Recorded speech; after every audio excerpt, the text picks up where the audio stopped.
Hi, welcome back to my YouTube channel. ඔන්න අද ගොඩාක් වෙනස් වීඩියෝ එකක් ගේන්නේ. මේ වීඩියෝ එක මට හිතුණා ඔයාලට ඉක්මනටම ගේන්න ඕනි කියලා. මොකද මේ දවස්වල ශ්‍රී ලංකන් එයාර් ෆෝස් එකෙන් එක්සිබිෂන් එකක් තියෙනවනේ.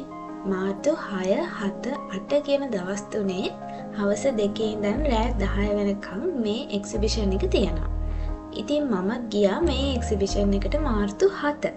මට හිතුණා ඉක්මනටම වීඩියෝ එකක් ගේන්න ඕනි කියලා. එතකොට ගියපු නැති කෙනෙක් ඉන්නවා නම් නැත්නම් යන්න ආසාවෙන් ඉන්න කෙනෙක් ඉන්නවා නම් මේ වීඩියෝ එක වැදගත් වෙයි කියලා හිතුණා. ඉතින් මේ එක්සිබිෂන් එක තියෙන්නේ රත්මලානේ එයාර් ෆෝස් එකේ. එහෙනම් අපි බලමු ඉස්සරහට මොනවද මේ එක්සිබිෂන් එකේ තියෙන්නේ කියලා. ඔයාලා මේ එක්සිබිෂන් එක බලන්න යනවා නම් ඔයාලට පාකින් එකේ ඉඳන් කිලෝමීටරයක් වගේ ඇතුළට යන්න තියෙනවා. ඉතින් එයාර් ෆෝස් එකෙන් අපිට දීලා තියෙනවා පබ්ලික් ට්‍රාන්ස්පෝර්ට් ෆ්‍රී තමයි හැම දෙයක්ම යන්න දීලා තියෙන්නේ. ඉතින් අපිට පුළුවන් ඒ ට්‍රාන්ස්පෝර්ට් කරන අපිව ට්‍රාන්ස්පෝර්ට් කරන බස් එකේ එක්සිබිෂන් එක තියෙන තැනට යන්න. ඒ වගේම මෙන්න මේ තැන් වලින් තමයි අපිට ටිකට් ගන්න තියෙන්නේ. ඉතින් අපිට ටිකට් එකක් රුපියල් 200ක් දීලා ගන්න පුළුවන්. ස්කූල් යුනිෆෝම් වලින් එනවා නම් රුපියල් 50ක් දීලා ටිකට් එක ගන්න පුළුවන්. ඒ වගේම තමයි ඔයාලා ටිකක් වේලාසනින් ආවොත් වැඩි පොලිමේ ඉන්නේ නැතුව ඇතුළට යන්න පුළුවන්. අපි නම් එනකොට දෙකට තමයි හරියටම අපි ආවේ. ඉතින් අපිට ටිකක් පොලිමේ ඉන්න වුණා. හැබැයි ලොකු වෙලාවක් ඉන්න ඕනේ නැහැ. සාමාන්‍යයෙන් පොලිම දිගට තිබ්බට ඒක ඉක්මනට යනවා. ඒ වුණාට ඔයාලා පුළුවන් තරම් වේලාසනින් එන්න. එතකොට ඉක්මනටම ඇතුළට යන්න පුළුවන්.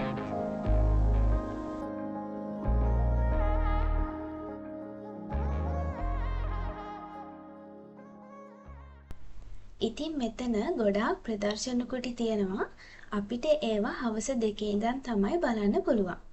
ඒ වගේම තමයි හවස 4 ඉඳන් රෑ 10 වෙනකම් සංදර්ශන පටන් ගන්නවා. ඒවත් හරිම ලස්සනයි. ඉතින් වීඩියෝ එකත් එක්ක දිගටම එකතුලා ඉන්න මම ඒ දේවල් වලුත් ඔයාලට ටිකක් ගෙනලා තියෙනවා. ඒ වගේම තමයි මුලින්ම සමා වෙන්න කියලා කියනවා. මොකද අද වීඩියෝ එක වෙනදට වඩා ක්වොලිටි එක අඩුයි. ඒ වුණාට හරිම ලස්සන වීඩියෝස් ටිකක් තියෙනවා. අපි බලමු ඉස්සරහට ඒ දේවල්. ඉතින් ඒ දේවල් වලට යන්න කලින් අපි මුලින්ම මේ එක්සිබිෂන් එකේ තියෙන ප්‍රදර්ශන කුටි වල මොනවද තියෙන්නේ කියලා බලලා ඉමු.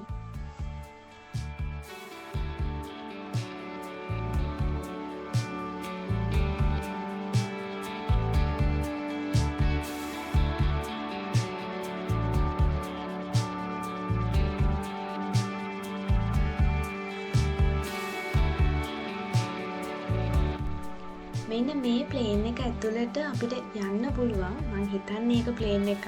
මම හරියටම දන්නේ නැහැ. කොහොම හරි මේක ඇතුළට අපිට ගිහිල්ලා බලන්න පුළුවන්. හැබැයි ඉතින් ඇත්තටම ඒක ලොකු දෙයක් නැහැ බලන්න. ඒ වුණාට ඉතින් ඔයාලා කැමති නම් ඇතුළට ගිහිල්ලා මේක බලන්නත් පුළුවන්. මමත් ඉතින් ආසාවට ගිහිල්ලා බැලුවා. ඒ වුණාට එච්චර ලොකු දෙයක් නෑ ඒකේ. මෙන්න මේ එයාර් ෆෝස් මියුසියම් කියලා තියෙන එකට තමයි අපි මුලින්ම ගියේ. ඊට අමතරව තමයි එළියෙත් ගොඩාක් බලන්න දේවල් තියෙනවා. ඊළඟට අපි ඒ දේවල් බලන්න ගියා.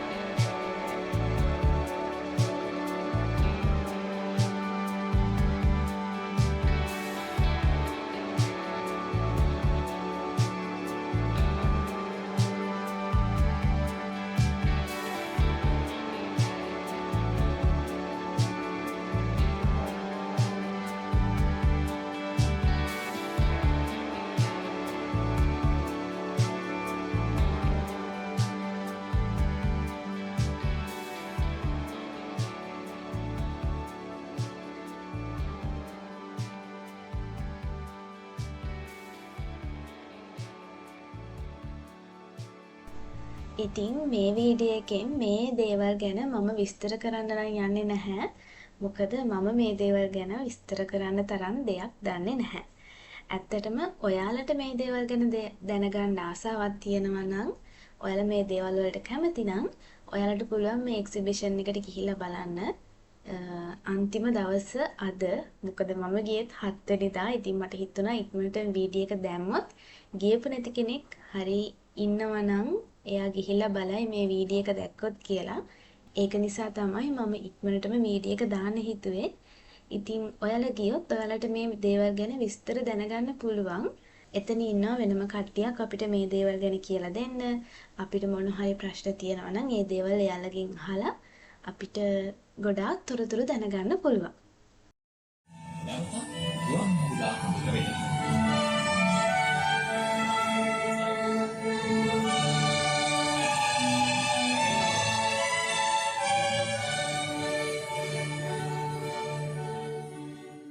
ඒ වගේම තමයි ඔයාලා ගියොත් අනිවාර්යෙන් මෙන්න මේ Nescafe එකත් බොන්න. ඒක හරිම රහයි. ඊට අමතරව තව එතන තිබ්බා ෆලූඩා ෆ්ලේවර් එකෙන් තිබ්බා මයිලෝ තිබ්බා. නෙස්ටමෝල් එකෙනුත් තිබ්බා. මම දන්නේ නැහැ ඒක නම් රහයිද කියලා. මට හිතෙනවා අර දෙකත් රහයි කියලා. අනිවාර්යෙන් Nescafe එක නම් රහයි. මොකද මම ඒක බිව්ව නිසා මම දන්නවා.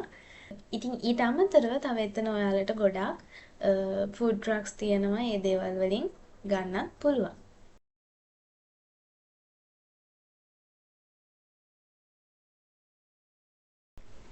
ඉතින් ඔන්න ඊට පස්සේ හවස 4 වෙද්දී අර සංදර්ශන ටික පටන් ගත්තා.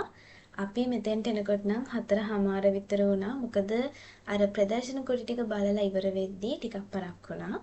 ඊට පස්සේ තමයි අපි මෙතෙන්ට ආවේ.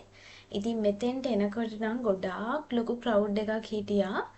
මං හිතන්නේ ඔයාලා මේක බලන්න එනවා නම් 4ට පටන් ගන්නවා නම් ඔයාලා ඊට කලින් මෙතන ඇවිල්ලා ඉන්න. එහෙම හිටියොත් හැම දෙයක්ම බලා ගන්න පුළුවන්. ඉතින් අපිට අර ඔක්කොම බලන්න පුළුවන් වුණ හරියට යන්න බැරි වුණා. මොකද ඒ හරිය ලොකු ක්‍රවුඩ් එකක් හිටියා.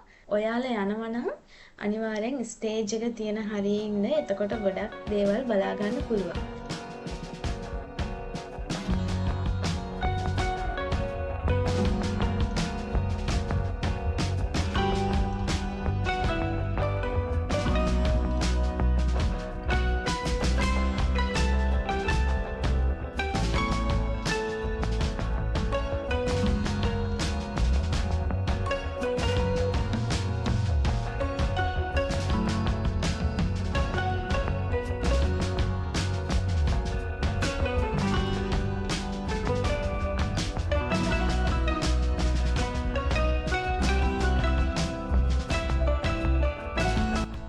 මෙන්න මේ තුන්දෙනා දැම්ම වැඩ ටික නම් හරිම ෂෝක්. ඔයාලට වීඩියෝ එකේ හොඳට පේනවත් දන්නේ නැහැ. හැබැයි බලන්නකෝ හරිම ලස්සන වැඩ ටිකක් එයාලා දැම්මේ.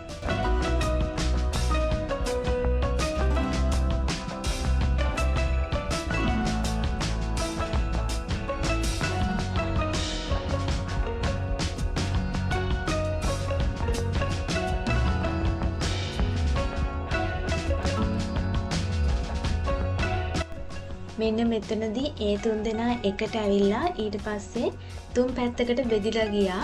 ඊළඟට එතනින් දෙන්නෙක් ඇවිල්ලා හાર્ට් ෂේප් එකක් හැදුවා. සම්පූර්ණ හાર્ට් ෂේප් එකම නම් මේ වීඩියෝ එකට ඇවිල්ලා නැහැ. හැබැයි ගොඩාක් ලස්සන දේවල් ඒ තුන්දෙනා කරා.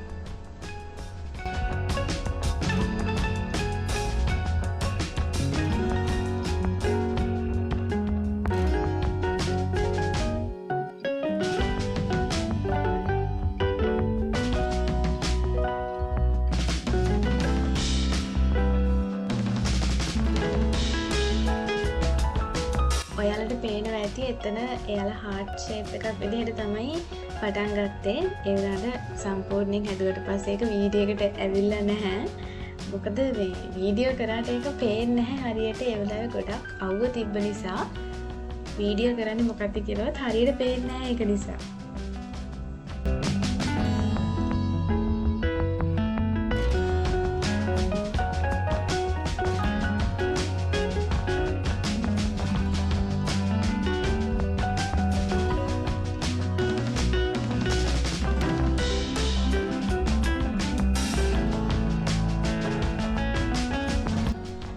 ඉතින් අපි කොච්චර අහසේ ප්ලේන් හෙලිකොප්ටර් යනවා දැකලා තිබ්බත් මේ වගේ තැනකට ඇවිල්ලා මෙහෙම බලද්දී ඒක වෙනම ෆීලින් එකක්. ඒක හරිම ෂෝක්. අපි ඉන්නෙත් එයාපෝට් එක ළඟමයි. ඒ වුණාට අපි කොච්චර ඒව දැකලා තිබ්බත් අර මේ වගේ තැනකට ඇවිල්ලා බලද්දී ඒක හරිම ෂෝක්. ඉතින් මං හිතනවා ඔයාලත් මේක ආසාවෙන් බලයි කියලා. බලන්නකෝ කොච්චර ලස්සන දේවල් ඔයාලා කරනවද කියලා.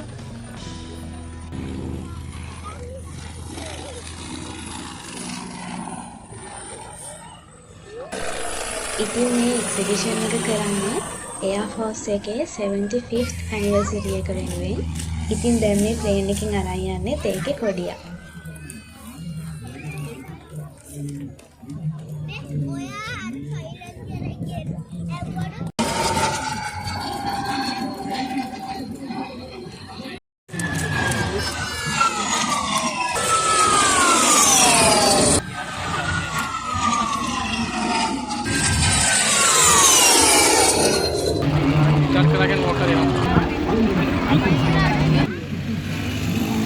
මෙන්න මේක නම් අපිට හොඳට බලා ගන්න බැරි වුණා. මේ දේවල් බලන්න ඕනේ නම් තමයි මං කිව්වේ ඔයාලට ස්ටේජ් එක හරියෙම ගිහිල්ලා ඉන්න කියලා. එතකොට මේ දේවල් බලන්නත් පුළුවන්. ඉතින් මම පොඩි විස්තරයක් කියන්නම්. මම සම්පූර්ණ විස්තරේම නම් කියන්නේ නැහැ වීඩියෝ එකෙන්. මොකද ඔයාලා ගිහිල්ලා බැලුවොත් මේක ගොඩක් ලස්සනට හැම දෙයක්ම බලා ගන්න පුළුවන් වෙන්නේ. ඉතින් මෙතන වෙන්නේ ස්කූල් බස් එකකින් ළමයි ටිකක් අරන් යනවා පැහැරගෙන යන්නේ. ඊට පස්සේ එයා ෆෝස් එකේ කට්ටිය ඇවිල්ලා මේ ළමයිව බේරගන්න සිද්ධියක් තමයි සිද්ධ වෙන්නේ එතන.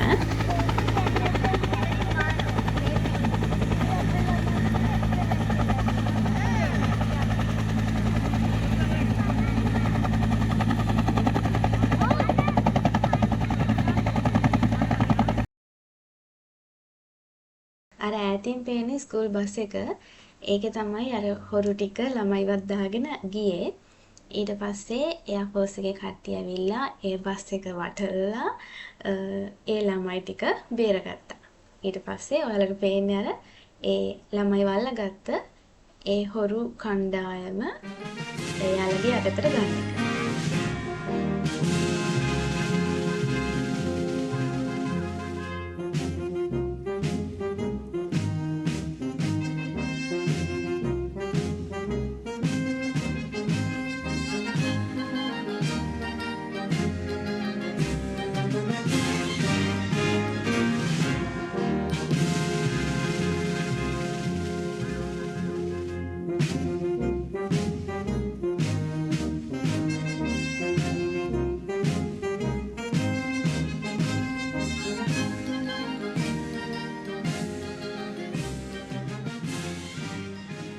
ඒ වගේම තව මෙන්න මේ වගේ පැරෂුට් වලින් එකකුත් කරා. පැරෂුට් වලින් 3 දෙනෙක් ඇවිල්ලා ඒ 3 දෙනා එතන ගොඩ බෑවා. ඒකත් හරිම ලස්සනයි.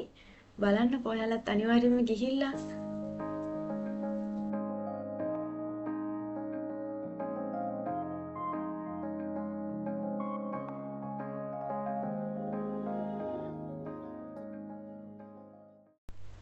මෙන්න මෙතන වුණ එක නම් මට හරියටම තේරුන්නේ නැහැ ඇත්තටම. මට තේරුණ විදිහට නම් එතන උනේ ත්‍රස්තවාදී කණ්ඩායමක් ඉන්නවා, තව කණ්ඩායමක් ඉන්නවා. ඒ දෙගොල්ල අතර වුණ සටනක් තමයි එතන උනේ. මට හරියට මේක හැබැයි ෂුවර් නැහැ මොකක්ද උනේ කියලා. අනිත් එක තමයි අපි ඉන්න තැන ඉඳන් ඒක හරියට පේන්නෙත් නැහැනේ. අර මං කලින් කිව්වා වගේ ස්ටේජ් එක හරිය හිටියනම් තමයි මේ දේවල් හොඳටම බලා ගන්න පුළුවන්.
මාරම ලස්සන සංදර්ශනයක්. ඇත්තටම මේක විතරක් නෙමෙයි මෙයාලා කරපු හැම දෙයක්ම හරිම ලස්සනයි. එකක් ලස්සනයි කියලා කියන්න බෑ මොකද හැම දෙයක්ම හරිම ලස්සනයි. ඉතින් මෙතනදීත් මේ වගේ ඒවා එකපාර 10ක් 12ක් වගේ මං හිතන්නේ ගොඩාක් ආවා. ඉතින් බලන්නකෝ එයාලත් කොච්චර දක්ෂයිද කියලා.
බලන්නකෝ ඉතින් ඊළඟට කවුද ආවේ කියලා. මෙන්න මෙයාලා නම් මාරම දක්ෂ කට්ටියක්. මේගොල්ලොන්ගේ සංදර්ශනේ නම් ලොකු අයයි පොඩි අයයි හැමෝම හරිම ආසාවෙන් බැලුවා. බලන්නකෝ ඉතින් එයාලා මොනවද කරේ කියලා. ඒ වගේම තමයි මේ සුනක සංදර්ශන පටන් ගන්න කලින් මෙන්න මේ වගේ કૃතිමව හදපු ප්ලේන් වගේකුත් අහසේ ගියා. මම ප්ලේන් නෙමෙයි දන්නෙත් නෑ ඒවට කියන්නේ. මන් දන්නේ මං ඉතින් කියන්නේ ප්ලේන් නැත්තම් හෙලිකොප්ටර් මොකක් අහසේ ගියත් ওই දෙකකින් එකක් විතරයි මම දන්නේ. මං හිතන්නේ මේක ප්ලේන් එකක් කියලා තමයි කියන්නේ මේකට. કૃතිමව හදපු එකක් කොහොම හරි මේක. මිනිස්සු යන්නේ නැහැ કૃතිමව හදපු එකක්. එක එක ලයිට් පත් වෙනවා. ඒ ටික යන අතරෙම ඊට පස්සේ ටිකකින් සුලක සංදර්ශනත් පටන් ගත්තා.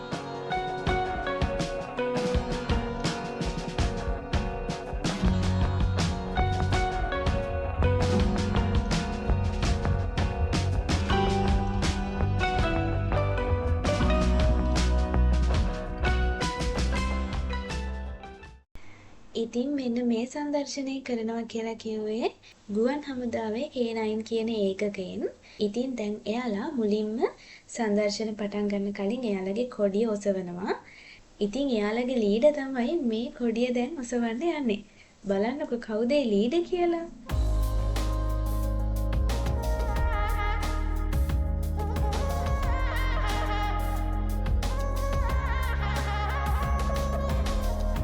ගුවන් හමුදාවේ අංක 48 කියන සුනකාංශයේ දජේ තමයි ඔය එසෙව්වේ. ඉතින් ඔයාලට හරියට පෙවුනක් දන්නේ නැහැ ඔය මැද හිටපු යාළුවා තමයි ඕක ගිහිල්ලා එසෙව්වේ. එයා තමයි මෙයාලගේ ලීඩර්.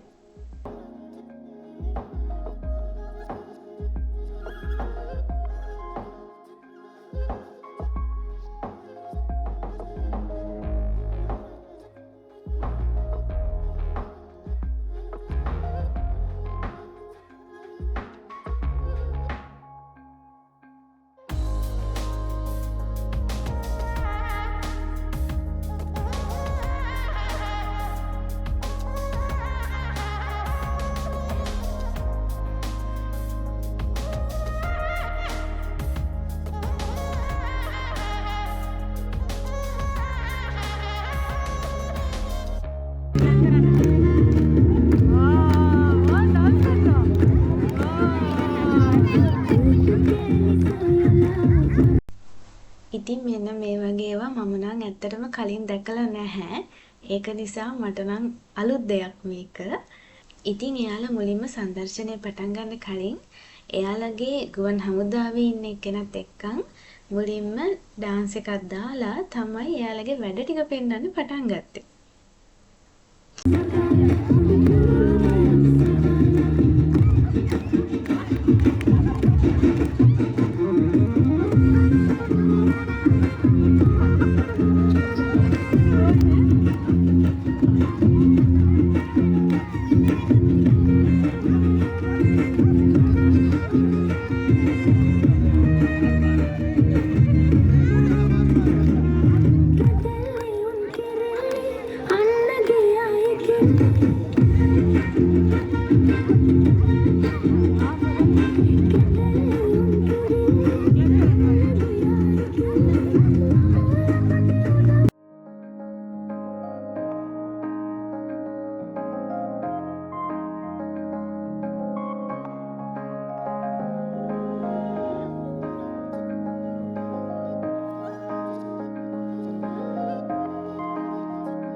මෙන්න මෙතනදී අපි මෙයාට ඉලක්කමක් කිව්වොත් එහෙම එයා ඉලක්කම හඳුනා ගන්නවා. ඒ වගේම තමයි අපි සමීකරණයක් දුන්නොත් එහෙම ඒකත් එයාට විසඳන්න පුළුවන්.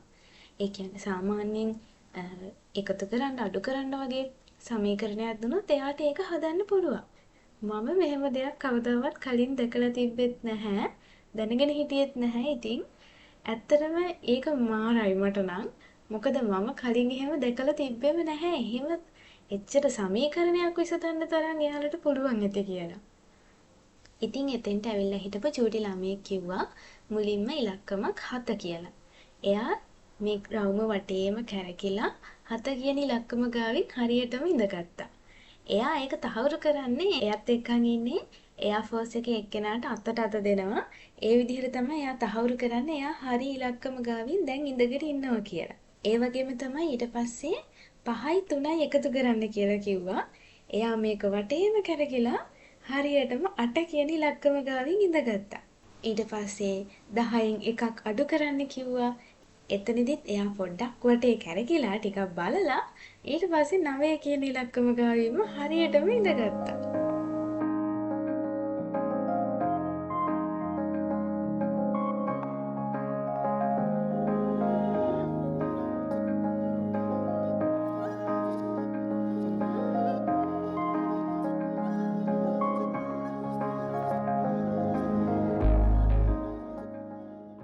මෙන්න මෙතනදී ජාවාරම්කරුවෙක් ඉන්නවා. එයා ඉස්කෝලේ යන ළමයෙක්ව එයාගේ බිස්නස් වැඩවලට ඒ ළමයාව යොදා ගන්නවා.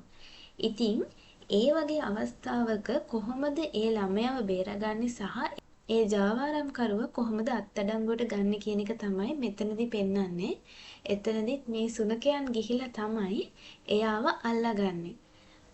මෙතනදී ඒ ළමයාව මුලින්ම එයාගේ වැඩවලට යොදා ගන්නවා. ඊට පස්සේ ඒක බුද්ධ්‍යංශයට ඒ තොරතුරු ලැබිලා ඊට පස්සේ ඒ ළමයාව නැති කරන්න යනවා ඒ ජාවාරම්කරුවා. මොකද ඒ ළමයා නිසා තමයි ඒ තොරතුරු එළියට ගියේ කියලා හිතලා. ඊට පස්සේ ඒ ළමයාව මේ වගේ ගින්දර ගොඩක් මැදට දානවා.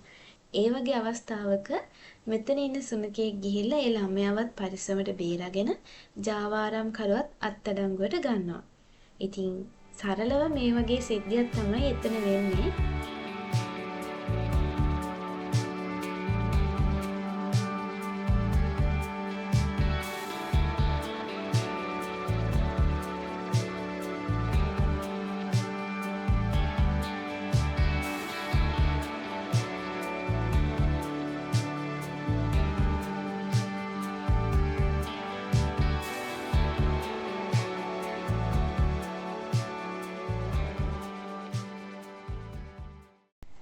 ඉතින් මෙන්න මේ විදිහට තමයි අපි එදා දවසේ එක්සිබිෂන් එක බලලා ඉවර කරේ.